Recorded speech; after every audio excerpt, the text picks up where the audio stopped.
بسم الله الرحمن الرحيم.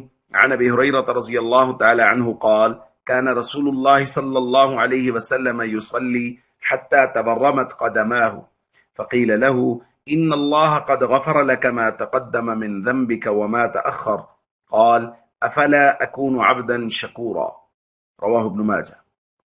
حضرت ابو ہریرہ رضی اللہ تعالیٰ عنہ سے روایت ہے کہ رسول اللہ صلی اللہ علیہ وسلم اس قدر طویل نماز پڑھتے تھے کہ آپ کے قدم مبارک پر ورم آ جاتا تھا۔ عرض کیا گیا: یا رسول اللہ، آپ تو بخشے بخشائے ہیں، پھر بھی آپ اس قدر مشقت کیوں برداشت کرتے ہیں؟ آپ نے فرمایا: تو کیا میں شکر گزار بندہ نہ بنوں؟ دوستو، اس روایت کو سننے کے بعد میں اور آپ اپنے گریبان میں جھانکیں اور اپنی زندگی پر غور کریں اور دیکھیں کہ ہمارے آقا حضرت محمد کریم صلی اللہ علیہ وسلم سید الاولین والآخرین، امام الانبیاء والمرسلین، تمام تر شرف اور فضائل قربان ہیں آپ صلی اللہ علیہ وسلم کے جوتوں پر، اور آپ صلی اللہ علیہ وسلم اس قدر طویل نماز پڑھ رہے ہیں کہ پاؤں مبارک پر ورم آ رہا ہے، اور میں اور آپ 5 وقت پابندی کے ساتھ نماز پڑھنے کے لیے بھی وقت نہیں نکال پا رہے۔ ہم کہاں کھڑے ہیں؟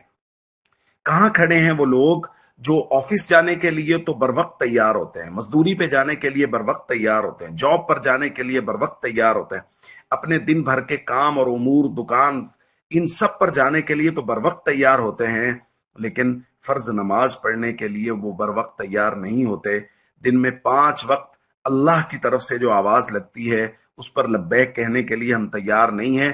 ہمارے آقا صلی اللہ علیہ وسلم نفل نماز اس قدر لمبی پڑھ رہے ہیں کہ پاؤں مبارک پر ورم آ رہا ہے، اور ہم لوگ فرض نماز پڑھنے کے لیے بھی وقت نہیں نکال پا رہے۔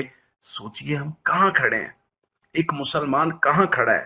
اور اگر میں نماز پر کھڑا ہوں تو میں سوچ رہا ہوں کہ میرا پڑوسی کہاں کھڑا ہے، میرا بھائی کہاں کھڑا ہے، میرے بھائی، رشتہ دار، میرے اعزاء اقربا، وہ جو میرے دل کے قریب ہیں، میرے دوست ہیں، وہ کہاں کھڑے ہیں، ان کی نمازیں کہاں ہیں؟ تو بھائی، یہ بہت فکر کی ضرورت ہے۔